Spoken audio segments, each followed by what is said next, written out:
Justin, do you got a little NBA or even MLB? Check it up because we can talk some baseball right now. I had some Yeah, pretty yeah, good yeah. stuff. I got a little something for MLB talk. So obviously, home run derby just passed. Juan Soto won. All-Star game passed. My boy Big G brought home the All-Star game MVP. He's won an MVP with Miami.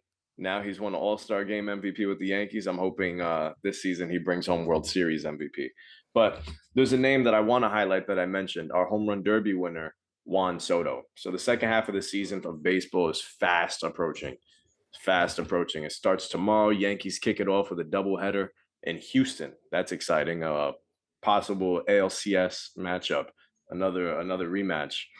The Yankees need to come out on top this time. But let me get to my point. Juan Soto. Juan Soto, one of the most phenomenal players in baseball today. 23 years old, two-time All-Star, and a World Series champion. Turned down a 14-year, $440 million extension from the Washington Nationals. The guy knows his worth and he wants to go get his money. This more so seems like the Washington Nationals are going to push to trade Juan Soto if they believe they cannot keep him. Now, I repeat, he's 23 years old with 2.5 years left until he hits free agency. The package that they would receive to get Juan Soto out of Washington has to be huge. And now I've been looking on Twitter and I've been hearing things on TV about teams being hesitant to make this trade for Juan Soto. Now I'm just going to make this very clear.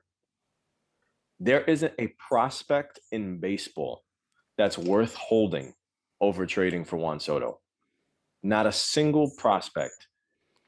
He is 23 years old and at the moment on a Hall of Fame track.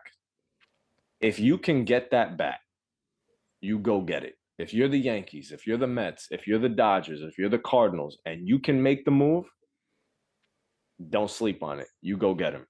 I'm Juan looking at it. Soto is a stud. I'm looking at it now. He batted 333 in that 2019 World Series. I know that's like kind of like field goal percentage for basketball, kind of Mm. batting average, right?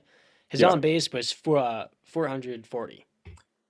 that's one of the craziest things to me. So at 23 years old, he's having what's considered a down year for Juan Soto. He's batting 250. Okay, so what? But his OPS is a 901.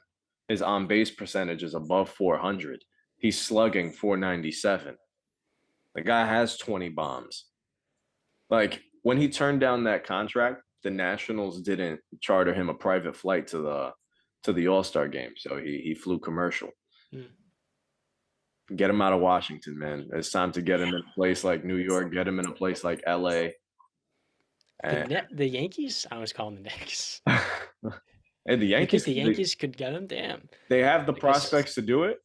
But like I said, Yankees' top prospect, or one of their top prospects, is center fielder Jason Dominguez. He's had comparisons to Mickey Mantle, switch hitter, and the nickname is the Martian.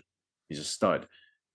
But if you can get Juan Soto, a sure thing. Prospects are all question marks, much like football, much like basketball. Prospects are all question marks. Your draft picks are question marks. You don't know what Hmm. they're going to pan out to be.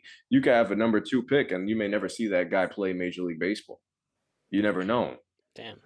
So if you know for certain what you're getting at this age, you go after it. Hmm. Absolutely. That's all I got for you guys. This is going to be the deadline is August 2nd. Nationals don't have to trade him right now, but the package that they'd get if they do, hard to turn down. Where are they in the standings? Washington, No. Yeah. I believe they're last in the NL East. Yeah, they're 31 and 63. They suck. Oh my God. It's been rough for Washington outside the 2019 title. I mean, you Oh look at yeah, the Commanders and then the Wizards, who we just absolutely crapped on. Damn, dude. Outside that and, one title, they've had nothing. and it's Oh, a wait, true shame. The Capitals won it too, The right? I think. Capitals won a couple years, yeah, Yep. recently. But it's a real shame. You had Bryce Harper, he's gone. Signed with your division rival Philly. You had Max Scherzer. Now he signed with the New York Mets, your division rival. You extended Steven Strasburg, and at the moment, that's been one of the worst contracts in baseball. You signed Patrick Corbin, he got you a World Series, but since then, he hasn't been the man that you've paid for. Washington is just going down. It's time for rebuild, but with the trade of Juan Soto, you'd be able to get MLB ready players and top of the line prospects. I see there's no benefit to Washington keeping Juan Soto at the moment right now. If you can't re-sign him to that big deal, if he can turn down 14 years, $440 million, he doesn't want to be there. He wants to be elsewhere. That's crazy. That's really how baseball is, man. The player empowerment, I guess. That's 30 million over the next decade and a half. That's nuts. If it was 420, right? Or 440? 440. That's over, yeah, it's like 31, 32 million, man. Over a decade. Damn. Hey man, there's a lot of teams that are in the mix. They're preparing. Apparently, I heard this morning that there's a couple teams preparing offers to send over to Washington. The Yankees being one of them. Uh Man, could you imagine Aaron Judge and Juan Soto in the same outfields for a season? How about the Mets? The Mets have some prospects. I know they got the money, right? Yeah, so the Mets have the money and they have the prospects to make the move. But the biggest question is, would Washington want to trade their star to their division rival, who's going to Hmm. be there, probably sign a contract north of 10 years? So I don't know if they want to deal with that in division. But if you can get the prospects, why not?